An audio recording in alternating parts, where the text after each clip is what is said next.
홀로 제트스키를 타고 중국에서 한국까지 넘어온 남성이 있습니다. 무려 14시간 동안 멈추지 않고 계속 달렸습니다. 남성의 정체도 궁금하지만 대체 어떻게 이런 일이 가능했는지 이 박자은 기자와 사건을 보도해서 짚어보도록 하겠습니다. 자, 박자은 기자.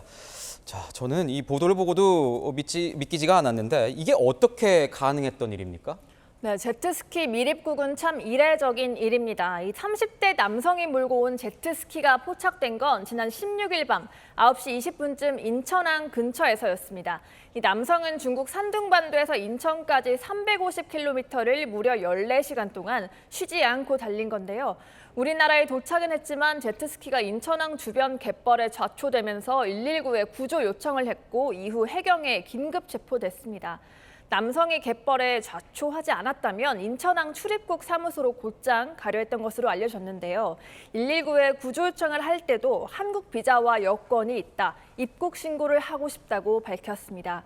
하지만 남성은 출입국관리법 위반 혐의로 구속돼 지난 20일 검찰에 송치됐습니다. 그러니까 350km를 제트스키를 타고 왔다는 건데 그러면 꽤 많은 준비를 했을 것 같습니다. 네, 그렇습니다. 사실 이 남성은 2019년쯤부터 이런 방식의 밀입국을 꼼꼼하게 계획해온 것으로 취재됐습니다. 안전하게 오기 위해서 25리터의 기름통 5개를 직접 밧줄로 매달고 출발했는데요. 계속 주유를 하면서 다 쓴 통은 바다에 버렸다고 진술했습니다.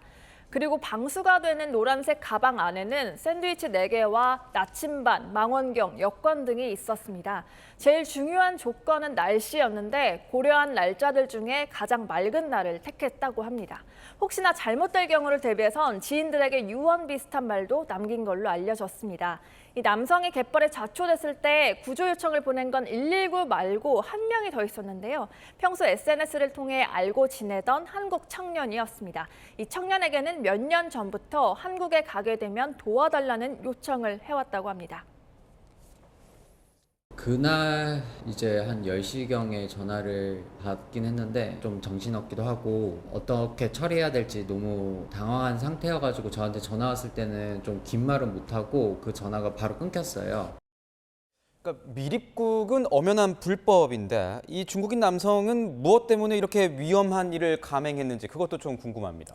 네, 그 이유가 궁금한데요. 이 남성은 중국 연길에 거주했던 35살 취한핑입니다. 취한핑은 지난 2016년 시진핑 국가주석을 풍자하는 티셔츠를 입은 사진을 SNS에 올려서 구금된 적이 있고 이후에는 1년 반 옥살이도 한 뒤 출국 금지 처분을 받았다고 알려졌습니다.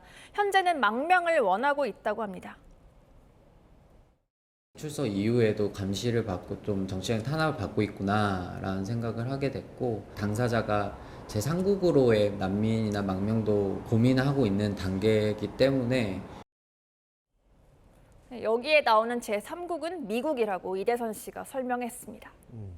그렇다면 이 망명으로 인정될 가능성도 높습니까?